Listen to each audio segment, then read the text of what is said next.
So in effect, I'm going to be presenting to you the introduction to a 8-day certification program, which is used for board members of banks and companies across the world, not only in the region. It's material which was developed by the International Finance Corporation, which is the, if you like, the private sector branch of the World Bank Group. And the International Finance Corporation, or IFC, they are institutional investors. And so corporate governance is very important for them, institutional investors, to minimize the risks in the investments that they make. Yeah.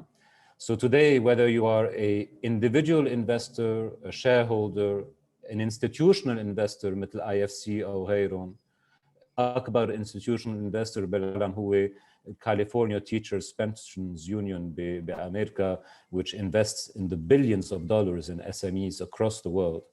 So that's to give you an idea of how big they are, institutional investors. But كمان banks, if you're a company that's looking for a loan or for capital, to increase your capital, or financing facilities or services, then governance becomes very important for all of these stakeholders to know what risk they are taking in investing in you, in lending you money, whatever the case might be, or even in partnering with you as another organization. And so it touches on many different aspects. And who can tell me, before we go into the material, who is responsible for governance in an organization in the private sector? Not only in the private sector, in NGOs. Yani, who is responsible for governance in such organizations, in companies or NGOs?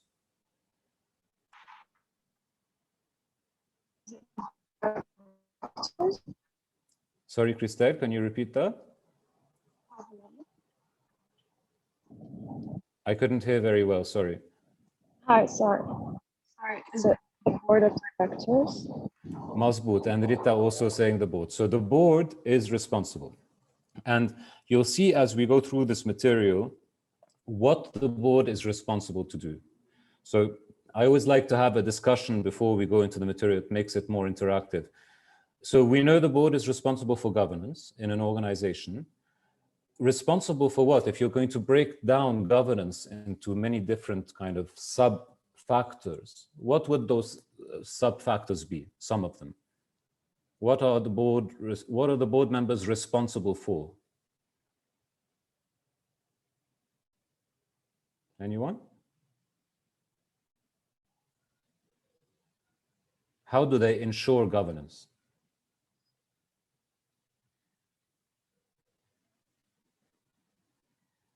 Well, what is one of the key things that a board needs to do in general?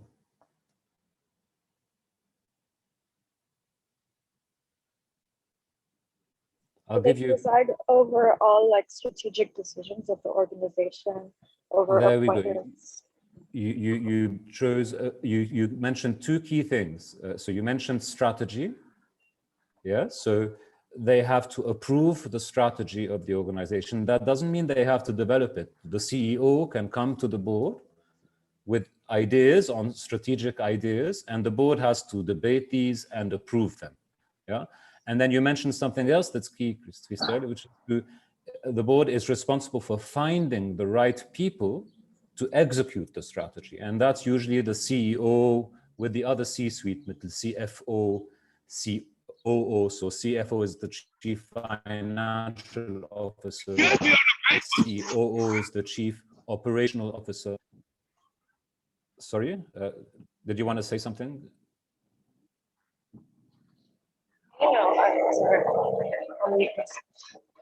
Okay. Yeah, please feel free to interrupt at any moment, but unless you want to talk, unless you are talking, keep your connection on mute, just to make sure there aren't too many interruptions, sound interruptions. So the board has to approve the strategic direction. The board has to find the right people to execute that. What is another key role? How does the board ensure that the strategy is being executed properly? How do they do that?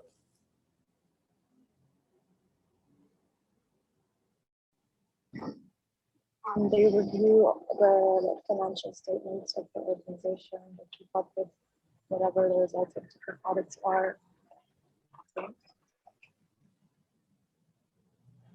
So yeah, we have Christelle and Rita joining in here. So yes, Rita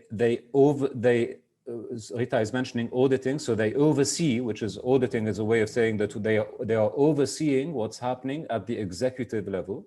Yeah, so they're not involved in the day-to-day operations. They are overseeing what's happening in the day-to-day operations unit, if you like, and they do that by auditing and by having reports, like Christelle mentioned. Some of them are financial, others are operational reports.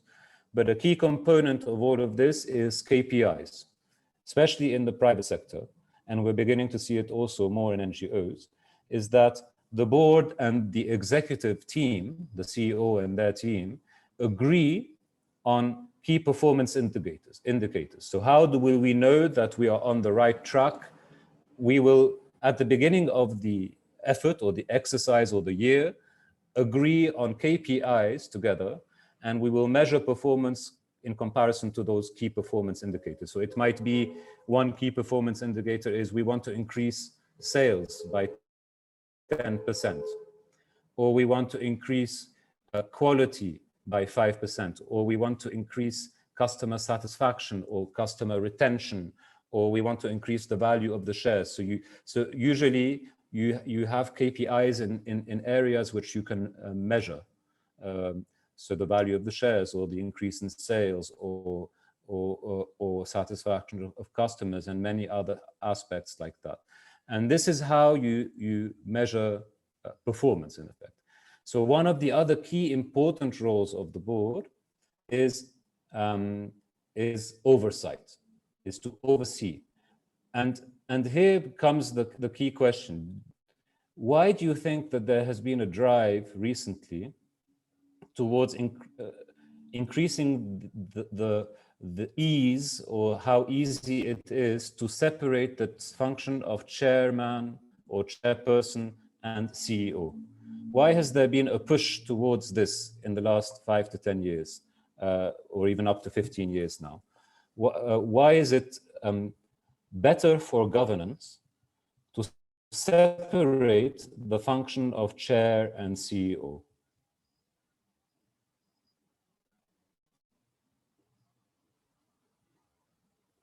Anyone? This way, maybe you reduce the likelihood of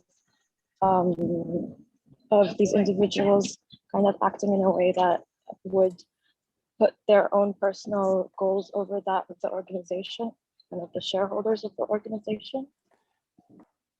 So I like the way you're phrasing that. What you're saying is that it would create what we would call a conflict of interest. Yeah. So it's a conflict of interest. How? You're asking the person who is executing to oversee and evaluate their own performance. Yeah. Now, most of us like ourselves as individuals, and if you're asked to evaluate yourself, you're going to be more biased, more friendly to yourself than if someone else is overseeing you. Yeah. So, for example, in Lebanon, one of the problems we have, not only in the private sector, but specifically in the public sector, is that the people who execute are monitored by the same people. They are, at the end of the day, the parties in cabinet and the parties in parliament are all controlled by the same people. And so, in effect, they are monitoring themselves. Normally, in a democratic system, parliament is monitoring what government does.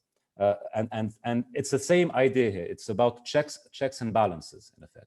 So what I would like to do actually is, just before we get into the slides, show you this visually. I think it'll help to understand where governance is in an organization in the private sector. So can you all see the whiteboard in front of you? Yes, I can see it. Okay. So we normally tend to think of a company or an organization even, most organizations, as a pyramid, yeah? And in this pyramid, I would have the CEO here, and then underneath the CEO, all the different line department managers, program managers, etc., until you get to the people who are, you know, new employees or junior employees in the organization. And this is not governance. This is management here. Yeah, governance, you have to imagine it in a completely different pyramid. Sorry, 1 second.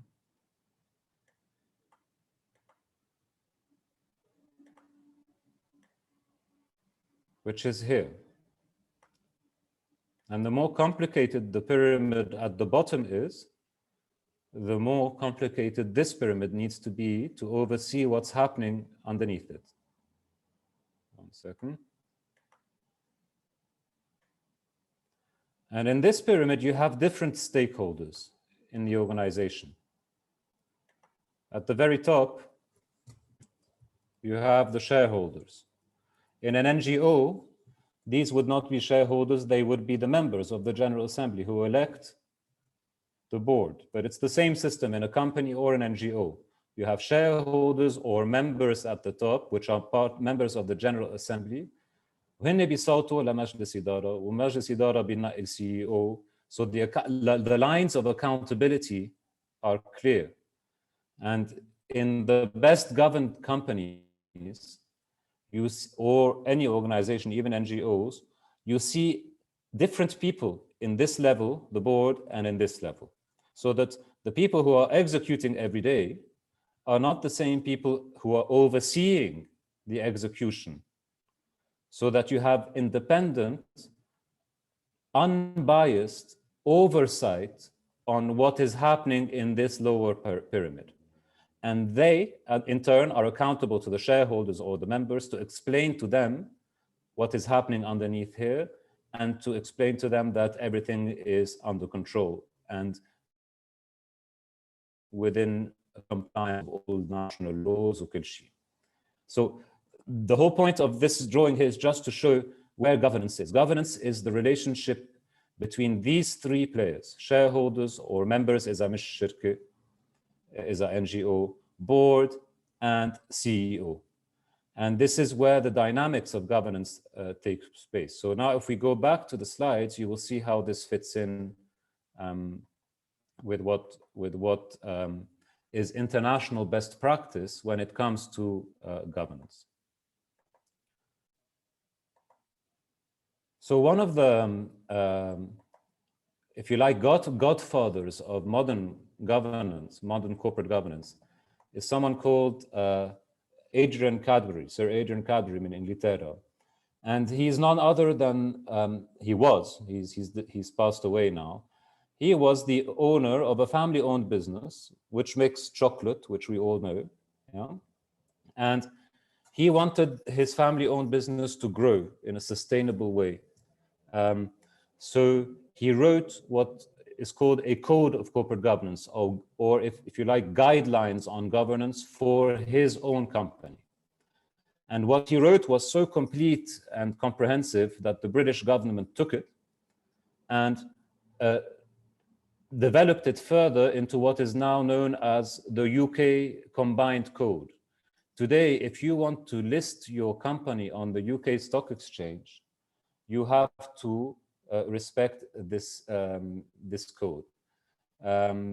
So it is a modern standard, if you like, in corporate governance. And we will see some of these elements of this code, of the substance of this code in the material we're going to cover today.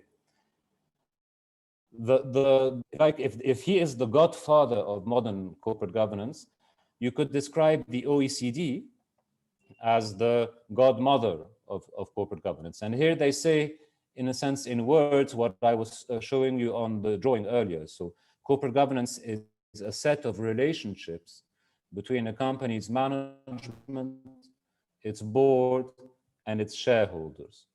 And it provides the structure through which the objectives of the company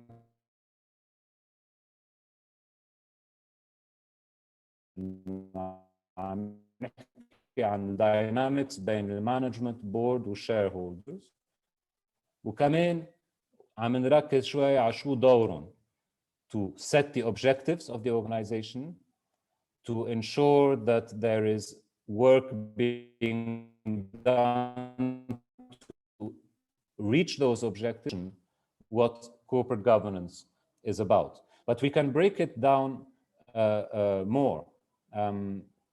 If I go here to this slide, it's also about transparency, about accountability, about supervisory mechanisms, about having codes of conduct, you are complying to laws, about ensuring that different layers in the organization are independent. وبعد شوي رح نحكي عن شو external auditor بيعمل، شو internal auditor بيعمل، شو risk management officer بيعمل، شو compliance officer بيعمل, where they all fit in the system. هلا بنشوفها in different شو بنسميهم lines of defense in an organization.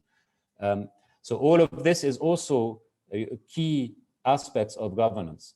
And transparency is a key aspect. It's one of the key principles of governance. In the sense that how you disclose information about your organization to the public will say a lot about how you are governed internally. And there are many different categories of financial and non-financial disclosure items as defined in the by the OECD. في بهيدا البروجرام of 8 days يلي عم حكيت عنه, and here we're just looking at the introduction to this program, there is 2 hours just on transparency disclosure items and non-financial disclosure items, ranging from related party transactions, يعني, who is related in the board or in the management, and how are they benefiting from that inside the organization. Also conflict of interest matters, compensation, so how much are executives and board members being paid, ownership structure and who are the beneficial owners of the company, many other disclosure items. But this would be for another session. So the idea here, when the IFC puts the picture of a head on the screen, is that the board should be like a brain. The board is not doing. The board is receiving information, analyzing it, and then coming up with guidelines or instructions which are executed by another entity. Yani, let's take an example. You are walking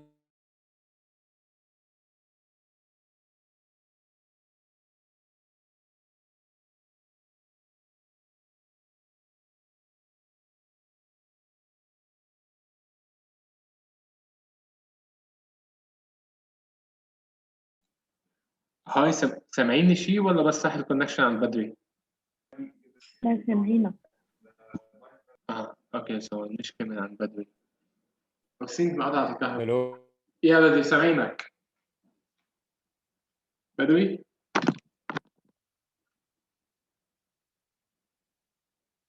بدري؟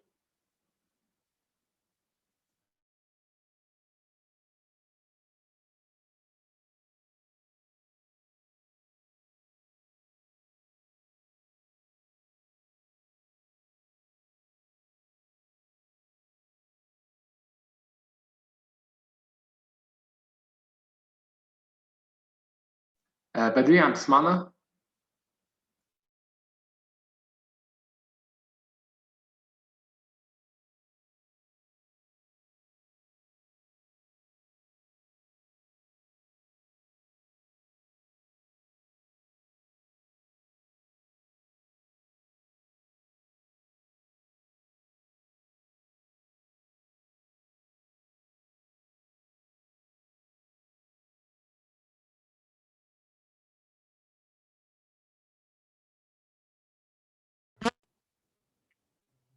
Can you hear me now? Yes, Badri.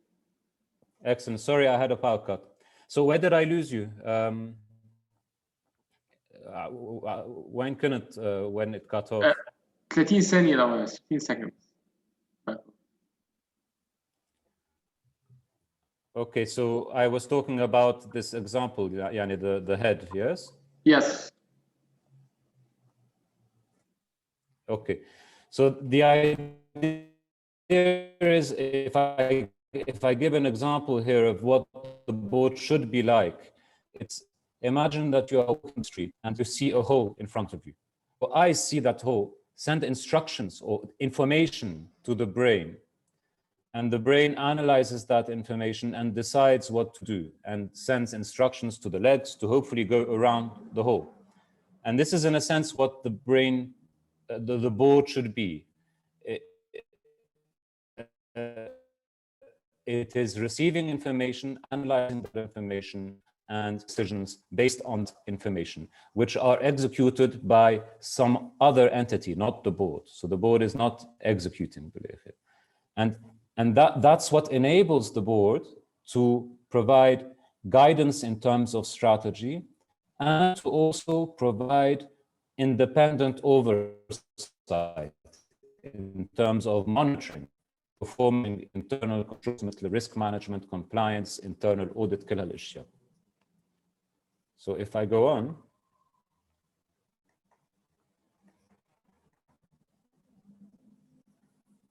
why are companies adopting corporate governance? Because we see in different sectors, يكون بلبنان or anywhere in this region or even in the West,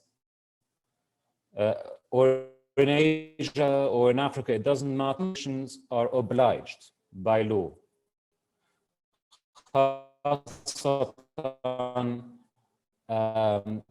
Financial institutions change and the public can buy shares. For those types of organizations, very often there are very clear laws and regulations regarding governance,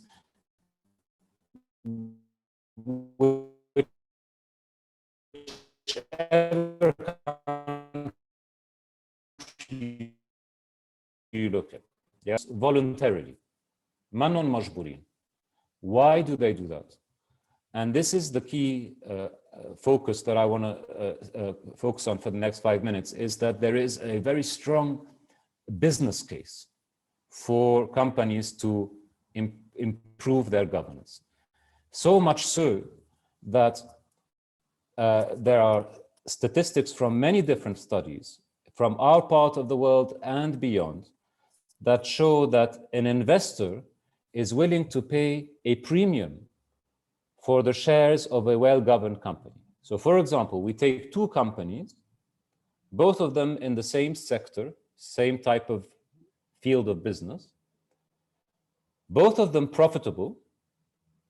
One of them is well-governed, the other does not have good governance practices and procedures inside it.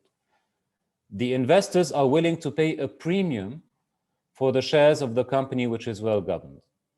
And the premium changes depending on which area of the world we are looking in. So, for example, the figures that I have for our region are from UAE. In UAE, investors are willing to pay a 22% premium on the shares of a well-governed company.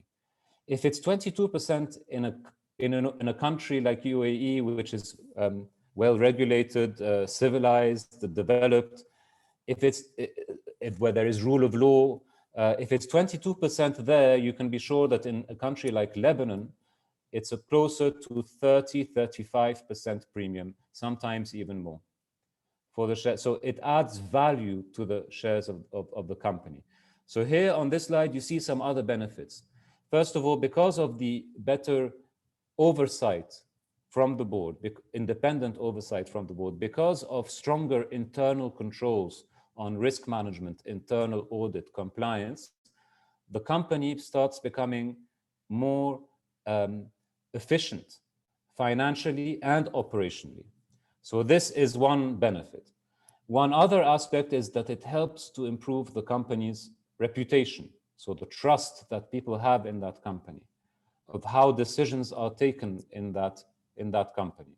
Yeah. Another area is that it helps to improve risk management by minimizing the risks that you take. You increase the chance that you will have more stable profits. It improves also, as I mentioned, the value of the shares, and it improves lowers the cost of capital. So I have had discussions with chairmen of banks who have told me that they are willing to offer a 1% decrease or discount in interest rates on corporate loans if a company that has a loan with them does just one thing, which is to create an audit committee to review and oversee the numbers and the financial efficiency of the organization. So it can also reduce the cost of capital, of having access to capital. Here we see the OECD principles. The OECD principles were on corporate governance. ومثل ما قلت قبل, OECD is really largely seen as the godmother of modern corporate governance. And they came out with the first principles of corporate governance in 1999. من وقتها كل 5 سنين بيجددوا هالprinciples, بيعملوا update عليهم. آخر update كان ب 2015. And here they added the importance for institutional investors, you can see it here, and listed companies and stock markets to put more importance on corporate governance when they take investment decisions. Yeah. So whether you are an individual buying shares through a stock market, or whether you are an institutional investor investing in a company, the idea is that now you think much more about corporate governance when you are deciding where to put your money, in which company to put your money. But you can see the other principles. So having an appropriate system of governance, and we'll talk about that in a moment, making sure that you protect the rights of shareholders, understanding what the board should be doing. And this is why now more and more companies, when why does this program exist, for example? هلا أنتم عم بتشوفوا 2 hours out of 48 hours of a certification program on corporate governance. Why does this certification program exist? It's because there are now more and more companies, when they are looking for new board members, بدهم حدا certified in governance and certified by an internationally recognized brand. عشان هيك IFC وWharton وهارفارد وإذا وغيرهم عم بيركزوا على هذا الموضوع. So in effect, you can see also disclosure and transparency is also another key principle of corporate governance. So having access to information on what is happening in this company and who is responsible for what and how are funds being used, in effect. And how does the board do this?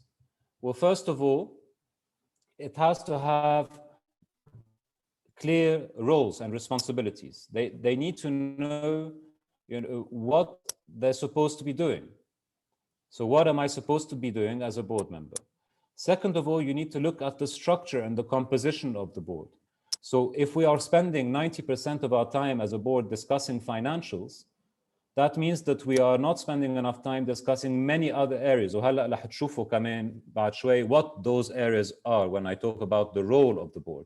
That's coming back to trying to make the structure realistic so that you can delegate deliberation, debating to committees, مثل audit committee, for example, and they come back to the board with recommendations on those matters, so that you free up the time of the board to address all the other areas that it needs to address. في كمان another key component in increasing the effectiveness of the board is the composition of the board. The last thing you want is a board full of people who are legal experts only, or who are only financially literate. يعني ما في حدا غير ما في skill غير financial literacy, for example. What you want is diversity on the board. You want a rainbow of skills. So someone who is strong in legal matters, someone who is strong in financial literacy or auditing, someone who is strong in HR matters, someone who is strong in strategy and development, organizational development, someone who is strong in risk management, someone who is strong in communications and public relations. You want this diversity in the board. This is what makes a great team. And the board is a team at the end of the day, which has to work together to address many different subjects, as we will see in a moment. So the structure and the composition are key factors in increasing the efficiency of the board. And then, of course, you have the working procedures of the board, so the functions and behaviors. So simple things like agendas and minutes and preparation of documentation before a board meeting. So board members come to a board meeting prepared. They don't come to hear a presentation for the first time or to read a document for the first time. They have done that before coming to the board meeting by preparing themselves, and they come to the board meeting to deliberate, to debate, and to decide, not to read or to have something presented to them. So these aspects, also we have what is called now a new function relatively, is something called a corporate secretary or a governance officer. And this is the person that would coordinate the work of the board in preparation for board meetings, in preparing board members, preparing relevant documentation, the agenda, the minutes, all of this. This is someone who would act as a coordinator between the board and the senior management, act as a coordinator between the board and the shareholders, act as a coordinator between the board and regulators on disclosure, information disclosure on the company. So this is a very important function that is emerging now. And there's actually a separate certification program just for those for that function. So here we're looking at what makes the board able to improve governance in their organization. And these are the three factors. First of all, to understand what they are supposed to be doing and not doing, to have the right structure to be able to focus on all the relevant areas, middle audit to remuneration or nomination, for example. But having the right diversity to have a mix of skills on the board, so you have different perspectives when decisions are being taken, which leads to better decisions. And then the working procedures of the board itself. So these are three key factors to increase board effectiveness. So if I go on, you can see here what the role of the board is. What are they supposed to be doing? And we've spoken about some of them, but let's go through them all properly. So we've spoken about the role of stewardship, and this is one of the key roles of the board. And this is actually the origin of the word governance. If you go back to Greek times, 3,000 years ago, back then there was at the back of a ship, there would be the person who was holding the rudder. And this person also had to be aware of the winds and the currents and the weather and any storms coming up and the condition of the ship and the strength of rowers who are rowing and the destination, where do we want to go? This person had to know all of these things. They were called the steward. And the steward back then was called kubernates. And kubernates is the origin of the word governance. And so here the role is to provide strategic direction and monitor performance of management, to make sure that they are having the right people in the board, the right diversity of skills in the board, and requesting the General Assembly to vote for individuals who have these different skills, in choosing and evaluating the CEO and the senior management, and in succession planning to ensure business continuity. And God forbid your CEO leaves tomorrow or has whatever the case might be, what is the backup plan for this key function, for example? So this is what we call succession planning. Oversight and control, we mentioned this briefly also. So here they look at the internal control framework. So the board is responsible to ensure that the risk management, the compliance, the internal auditor, the external auditor are all doing their jobs properly. The financial management and the financial reporting is also the responsibility of the board. This is very often why an audit committee is created. And of course, compliance, which I've already mentioned. Then there's the whole aspect of transparency and disclosure. How does this company communicate with outside stakeholders?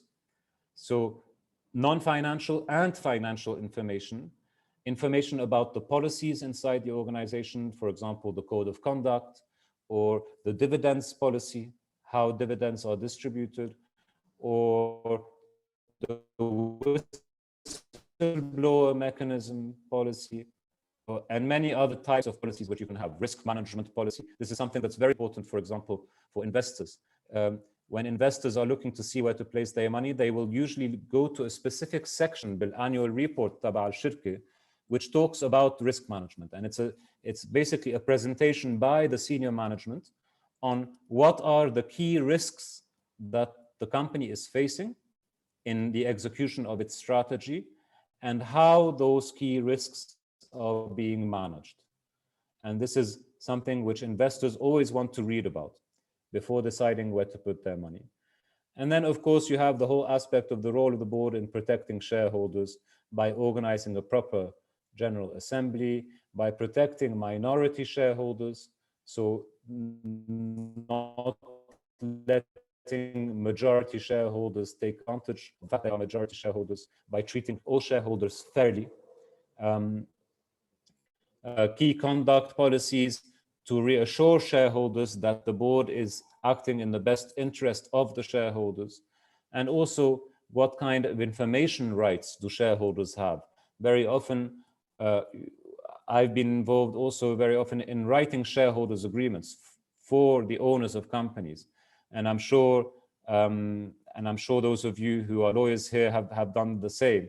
So in effect, you are in that shareholder agreement, you are also mentioning what are the information rights of the shareholders on what is happening inside the company. And you can sometimes have different types or classes of shareholders who themselves have different rights depending on what type of shareholder they have. So in effect, this is the role of the board, and it's different from the role of the management, which you see here on this slide. The role of the management is to come to the board with strategic options and the business plans, the budgets that feed into those strategic options, and to debate those with the board, and then to have the approval of the board on which strategy is selected. Then they, as management, have the responsibility to go and execute that strategy and the decisions taken by the board, and to lead the execution through either what we call a C-suite or an executive committee, where you would have the CFO, COO, C-suite, and develop the system, the procedures, which will enable the strategy to be implemented. So what are the processes? For example, إذا عم نعمل training, في step-by-step process لازم ينعمل to execute that activity. If we are doing an advocacy campaign, also there is a process for that. If we are launching a new product or service, there is a process for that. So if we are collecting from customers, there is a process for that. So whatever activity or objective there is a process, a system behind it on how it should be done and how risks will be managed in terms of that activity being executed. And that is the responsibility of management also to put all of that in place. So it's a different role from the role of the board, which you see on this previous slide here. This is, I won't spend too much time here, but normally because I should mention that there are people who do this for a career now. They don't have a job 9 until 5 in one company. They serve on the boards of 4 or 5 companies, and together all those 4 or 5 board seats contribute towards their annual salary, which is enough to live on. So But you should be conscious that there is a time commitment. Board members should put a certain number of days aside to be able to do the job properly. And it depends how challenging the environment is. In a country like Lebanon, you're closer to 40 days per year minimum if you're on the board of an organization of time that you have to commit towards that organization. If you're on the board of a small company in a more stable business environment, so not Lebanon, then maybe you only need to meet 3 or 4 times a year and not more than 10 days of work across the whole year, including preparation for those 3 or 4 meetings. So if you are a board member and you're also a member of a board committee, audit committee or nomination committee, then obviously that's going to increase the number of days that you are committing towards an organization. And something interesting also from IFC research, just to let you know, I think for the ladies here, it will be interesting information that there have been 3 studies which we've done here in the region so far, in Egypt, in Jordan, and in Lebanon.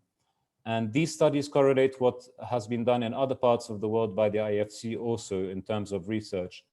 And it shows a direct correlation between the number of women on a board and the financial performance of that company. So the idea is not to have only women on the board, the idea is to have diversity. So it's not about equality, it's about diversity. But if you have at least 2 or 3 women on your board, then you actually increase the return on investment by 3 times. This is research that has been verified in 3 countries from our region. It actually has a very positive impact on the financial performance of the organization because women, when they are involved in the key decisions, end up in helping to take better decisions.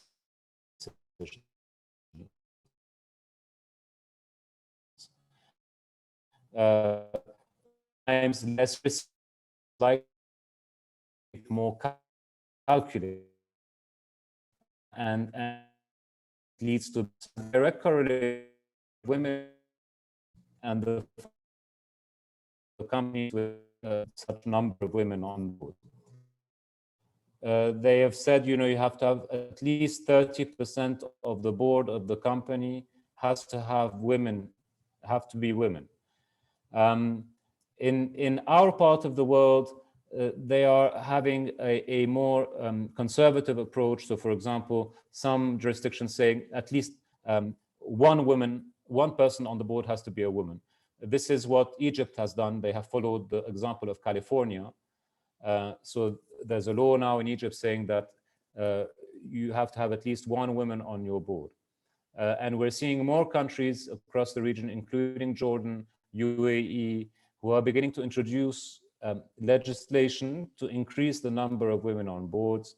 And the authorities in Lebanon have also been thinking about this, but obviously right now their focus is somewhere else. So here is the slide I was talking to you about earlier about premiums and how much an investor is willing to pay as a premium. And you can see, for example, UAE here is a 22% premium. And so if it's 22% in UAE, it would be higher here. So it would make the shares of a company in Lebanon, which is implementing corporate governance, much more valuable. But you can see overwhelmingly across the planet that investors are willing to pay a premium. And then it just depends where on earth this will impact the size of the premium that they're willing to pay. Another interesting fact to take away is investors, corporate governance will always be very important for investors, but it is more important when they exit as an investor. They see corporate governance as value creation. So very often, if you look, you'll see this quote here, corporate governance is a core component of our value creation strategy. We generally target early stage SMEs with the goal of increasing revenue 5-fold in 2 years. About 20 to 30% of the value creation is just from improved governance. So very often investors at the beginning, when they enter, they just want to know that the current leadership, the current owners want to improve governance, so that when they exit 5 or 10 years later, investors, they are exiting at a better price. And part of that value creation is due to improved governance. So again, here on the business case, why don't we see more companies in the Middle East and North Africa implementing governance? Because there are companies who are, and they're benefiting from it, even in times of crisis like now. But usually for those that are not, we see these challenges. There is no clear role. And what is the difference between the role of the board and the role of the senior management? Usually that's all mixed into one kind of bundle with one person doing all of that.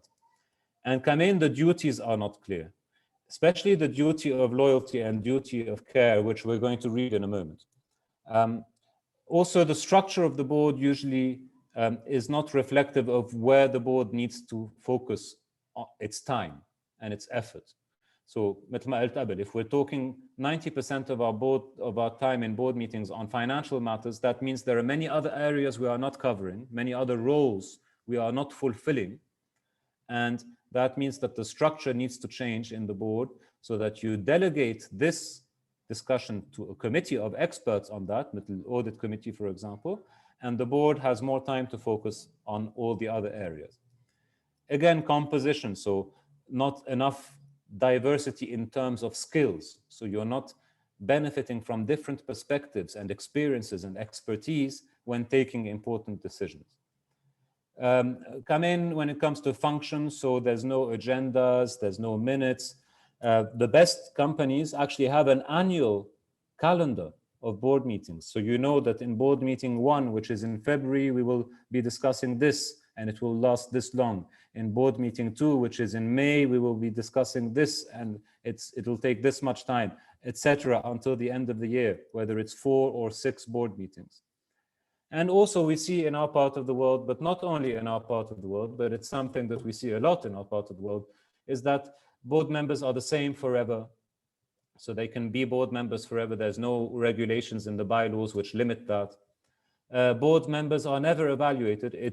It's perfectly justifiable to evaluate the CEO and the executive team, but no, board members don't need to be evaluated because they are perfect. Yeah. And of course, no clear working procedures or no formal way of working as a board.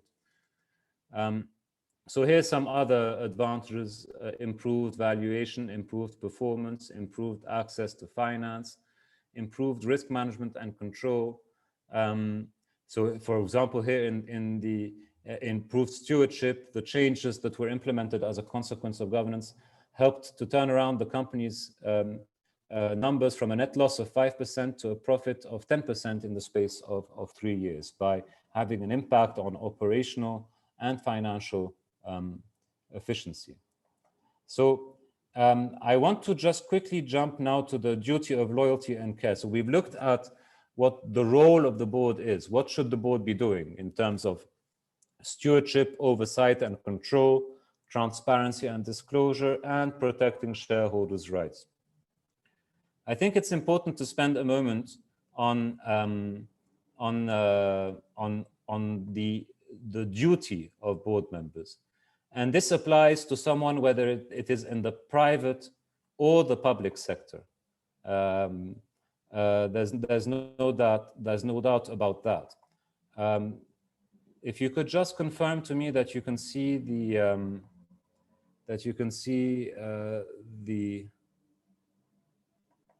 can you see the screen?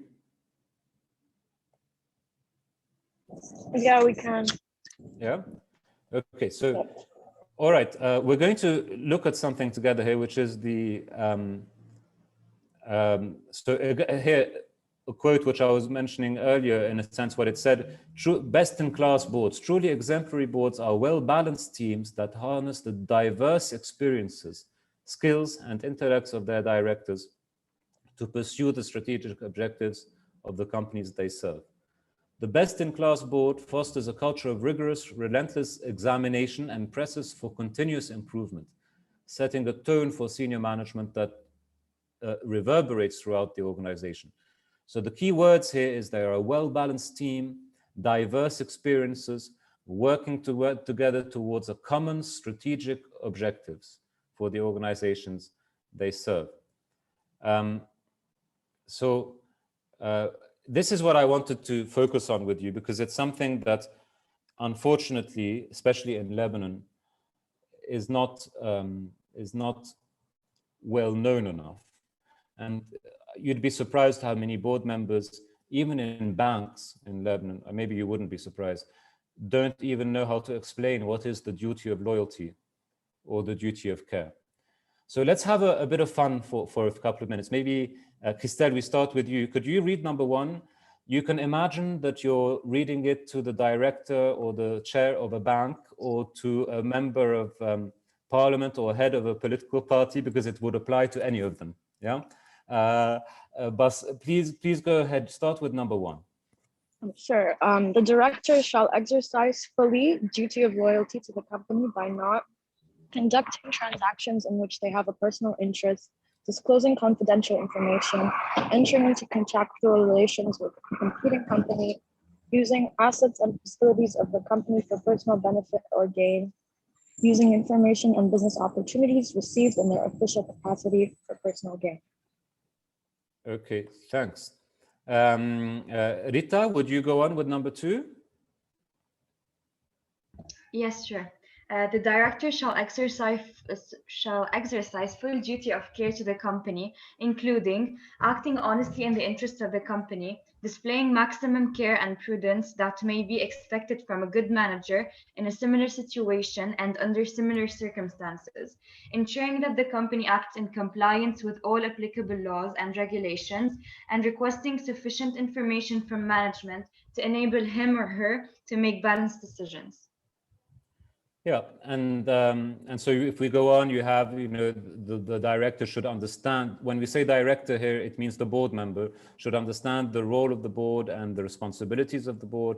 And normally, the best boards have a charter. It's like a mini constitution, which explains what is the role of the board and how often it will meet and what kind of skills it needs and what are the voting and quorum rights. كل شيء بيكون بالboard charter.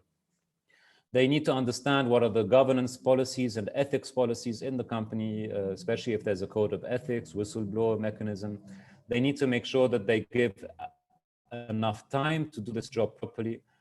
They need to make sure that not only do they give enough time, but they actually participate. They share their knowledge. They contribute their perspectives, their expertise.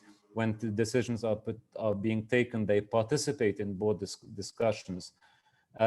And they have an objective perspective because they are not involved in the executive.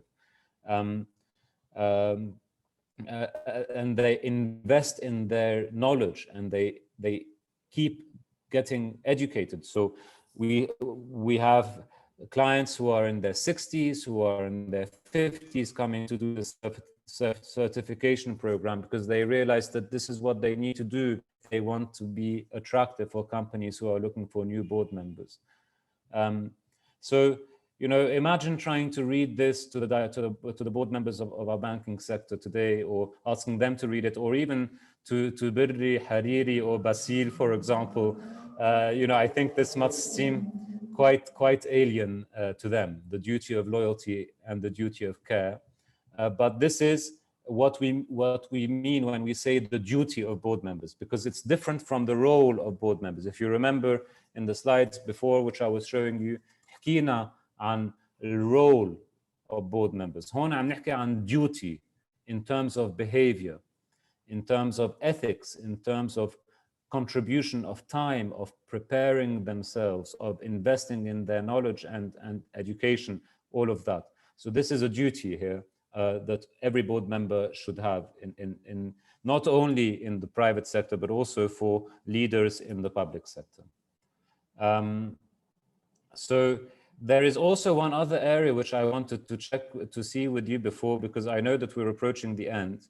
So I'm going to put another slide now up on the screen about the lines of defense. Because when we're talking about a system of governance, can everyone see this new PowerPoint on the screen? Yes. Excellent. So when we're talking about lines of defense, I wanted to clarify that for you so that it's easier to conceptualize. Let me just find the right slide. Okay, here it is. So when we talk about lines of defense, what we're essentially talking about is the system of internal control in an organization. And the first line of defense is usually the people in the organization who are actually interacting with the customers, who are involved in the transactions. Yeah, so if it's a supermarket, it's the cashier, for example, or the people who are stocking the shelves. If it's a bank, it's the person at the counter. If it's a beach club, it's the people who are hosting you and who are serving you, for example. Yeah, so they are what we call the front line. They are the front line of defense. They are the people who interact with the customers. Yeah, and they are your first line of defense in an organization. Why are they the first line of defense? Because they are involved in these transactions, they understand where things can go wrong. They understand where it's more or less likely that something could go wrong. So they understand where there are risks in the type of work that we do. Yeah. So they are what we call the first line of defense. And then on top of that, there is the second line of defense where you have the risk management officer and the compliance officer. They are in the second line of defense. And what they do is they come and they sit down with the first line of defense and they have a discussion about where are risks in our line of work. And let's start identifying each one of those risks. And then they help the front line to manage those risks. So not only do we identify the risks, here in the second line, we identify the risks by discussing them with the first line of defense, but we then also agree with the first line of defense how to manage, how to mitigate those risks. So if this happens, for example, these are your options in the front line of what you could do to manage that situation. Yeah. And so this applies to operational risk, but also the compliance risk of making sure that everything that is happening at the front line is done legally, is within the law. Yeah. And then you have the third line of defense, which is the internal auditor, which comes and verifies that these two lines of defense, 1 and 2, are working properly. So they are not doing the job of lines 1 and 2. They are coming as an independent layer, an independent line of defense to come and oversee, analyze, observe, audit what is happening in lines 1 and 2. So they might decide or recommend that the controls that the second line of defense has put in place to manage this risk are not enough, for example, or have, for example, the second line of defense, they report to the CEO and the C-suite. So the managers in the first line of defense and the employees in the first line of defense are recruited and, if necessary, fired by the CEO and the C-suite. Same thing for the risk management officer and the compliance officer. They are recruited and they report to the CEO. And where does it change is in the third line of defense, the internal auditor is not accountable to the CEO. And that's what makes the internal audit function independent. The CEO cannot come and recruit or fire the internal auditor. The only people who can do that are the board and the audit committee of the board. So the internal auditor is independent from that lower pyramid I was describing to you earlier. the internal auditor reports to the other pyramid, yeah, and thereby can give independent oversight on what's happening in this pyramid here. And then you have the board, which is reporting to the shareholders, but also the external auditor. Who is the external auditor accountable to? The internal auditor is accountable to the board. Who is the external auditor accountable to? Anyone? Those who have studied law? Hi, is it to the shareholders? Absolutely, to the shareholders. And if it's an NGO, it would be to the members of the General Assembly. So the external auditor has to be present during the General Assembly to answer any questions from the members of the General Assembly. يكونوا shareholders بشركة أو members بNGO. And so the board can choose or recruit or fire an internal auditor, but they cannot do that with the external auditor. They can recommend to the shareholders or to the members, يعني General Assembly, they can recommend which external auditor to select or to change the external auditor, but the decision to recruit or to nominate or to choose an external auditor is the decision of the General Assembly. So if you like, this is another line of defense on top of what you see here. And this is how you protect the system. The only way that the system works is if each of these layers are independent from each other. So if the people who are in the second line of defense are not the same as the people who are in the first line of defense, and they are specialized in risk management and compliance officer function, if the internal auditor is independent from the pyramid of the CEO, and if the external auditor is independent from all of this and is accountable only to the shareholders. Yeah? And there is actually, in this 48-hour certification program, a 2-hour section just on how the board can protect the independence of the external auditor. Yeah? Because it can end up in a major scandal for your company. And the biggest example in the world is Enron and Arthur Andersen back in 2000 or 2001, I think. And now both Enron and Arthur Andersen, which was one of the biggest, one of the big 5 auditing firms in the world, both of them don't exist anymore because of the collusion between the two and the erosion of independence of Arthur Andersen as an external auditor of Enron. So protecting the independence of the external auditor is a key role for the board also. So I think that this brings us to the end for today. I want to leave some time for questions because I know that we've covered a lot of material in a very short time.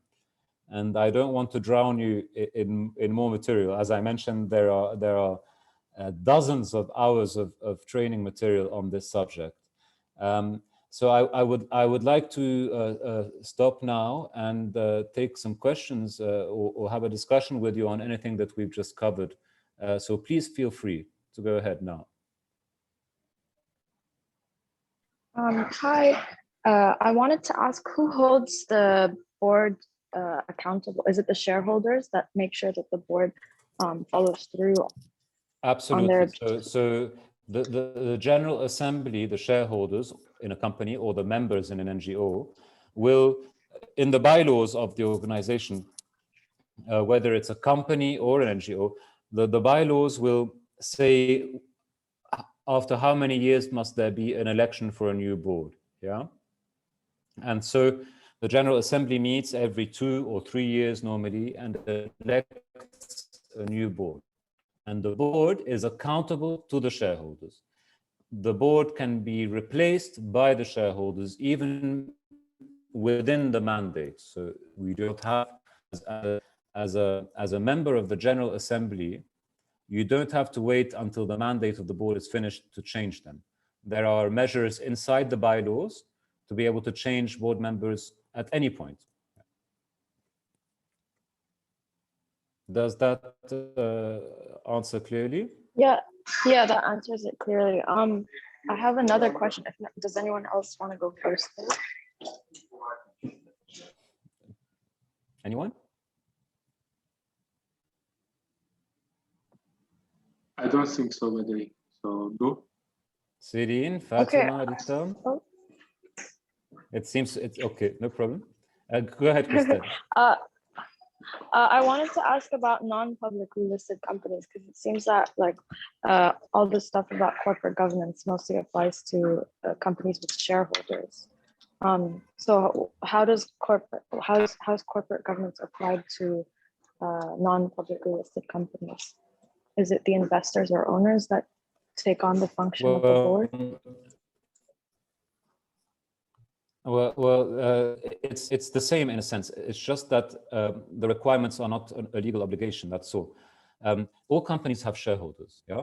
The difference is that in non-publicly listed companies, not anyone can buy the shares. So, you know, today you could go on a listed companies on the stock market where a company is listed, and you can buy the shares of that company, whether it's Microsoft or Al-Qudra or Bank Audi or شو ما يكون, yeah. That's the difference, is that if it's not listed on the stock market, you can't come in and automatically buy the shares as a regular member of the public. But there are many companies who are not listed and where the shares are owned by a family or by a certain group of shareholders, for example. And they are looking to, for example, increase capital or to attract investment. And this is where corporate governance becomes very important because investors are looking for companies which have corporate governance in place, even if they're not listed on a stock market. For investors, this is a kind of seatbelt on their, it's a security on their investment, you see. So that's why you see many companies which are not listed and which have no legal obligation to do much of this, who do it voluntarily because they want to position themselves to attract investment, or they want to position themselves for a merger or an acquisition. And so they want to increase the value of the shares before that transaction takes place, in effect, yeah. Then you also have, for family-owned businesses, the challenge of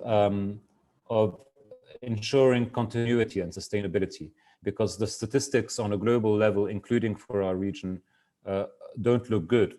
For example, the average which we're seeing is that less than 5% of family-owned businesses survive beyond the third generation of ownership inside the family. Why? Because they don't work on institutionalizing the corporation, and they don't work on improving the governance inside the family itself. So by the third generation, you start having actually a war between the different branches of the family. And so you end up losing not only the company, but also the family itself. So less than 5% of family-owned businesses survive beyond the third generation, precisely because of a lack of governance. And so that's why you see very often either the founder of a company, when they are getting towards the end of their career, they start thinking about governance and how to put it in place so that it's not something that the future generations need to manage on their own. Imagine that you are the founder and you have 4 children. If you don't sort out these succession issues and how things will be done in the future, then you are asking 4 different people to agree on that in the future. Whereas if you do it now, you set the stage and they function on that stage when you pass away as founder. If you don't do it by the second generation, imagine those 4 children in the second generation, each one of them has, let's say, 2 children. In the third generation, you now have 8 shareholders, not 4 shareholders like in the second generation, or 1 shareholder like in the first generation.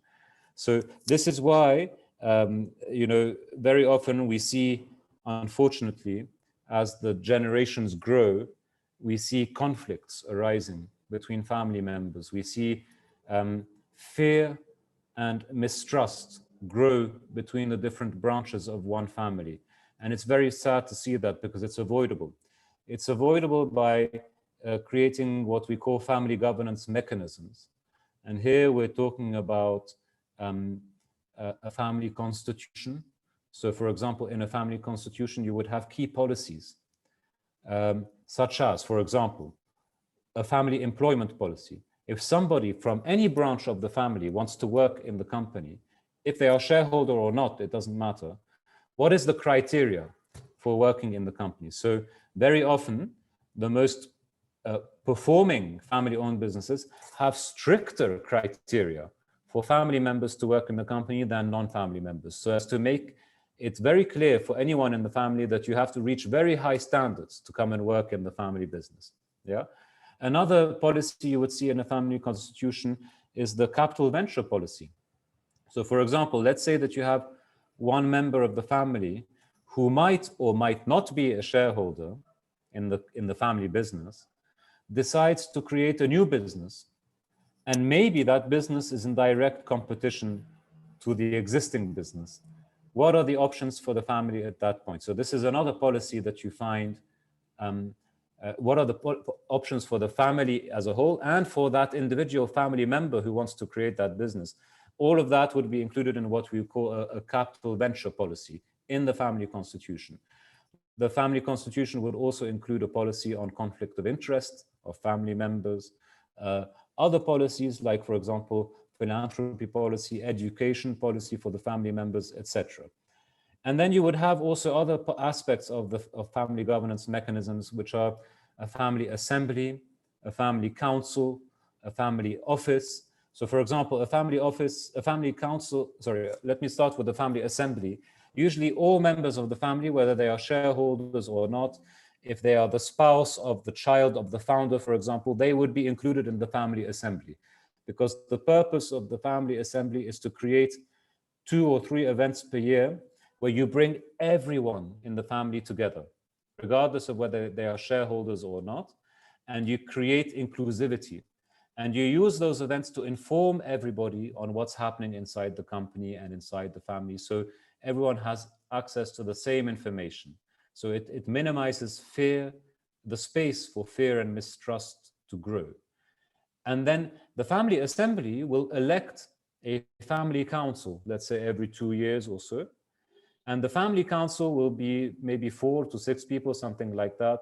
You can put in the family constitution that the family council members have to be shareholders, or you don't have to, but you could put such a clause. And the family council represents any interaction between the family and the company. So for example, in the family employment policy, you could say that any member of the family who wants to work in the company has to apply through the family council. Because if I am a family member and I send my CV to the HR department of the company, then if they see my family name, obviously there's going to be some preferential treatment.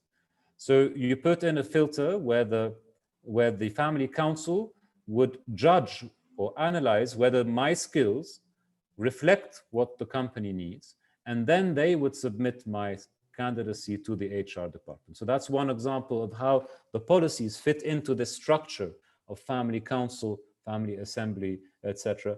A family office is usually something that's used to manage the wealth of a family. So this office would manage the investments of the family besides the company itself.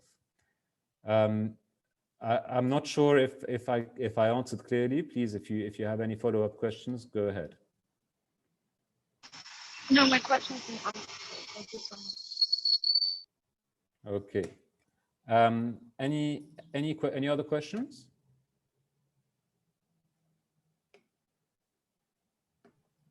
I don't All right. so Badri. It's also a lot of work يعني بعد في just 6 participants في 5 ديجا يمكن راحت الكهرباء عندهم already الساعة 5:30. Yeah, I can imagine. بس شو بدنا نعمل هيدا لبنان. We still we are fighting by the way يعني we are fighting هلا الحديث هلا إنه to promote knowledge بهذا الإطار. Badri, I would like to thank you على this wonderful session and fruitful sessions. ما حتكون السيشن الأخيرة as you mentioned before it's course for 8 days technically. عملناها ب 1 hour تقريبا 1 hour and 10 minutes. So hopefully later on we will have a full course about private sector governance in the private sector. بالظروف بتكون أفضل وباقي بيكون physically لأنه بيكون interactive أكثر لأنه هلا إن شاء الله بيكون interactive أكثر وبيكون النولج توصل بطريقة أفضل. Thank you كتير و thank you لكل البارتيسيبنت اللي بقيوا معنا رغم كل الظروف. يعطيكم ألف عافية. بتمنى لكم سهرة أنيسة. Stay safe و take care all. Thank you Badri again. Thank you all. It was a pleasure to be with you and stay safe. Bye everyone. Bye.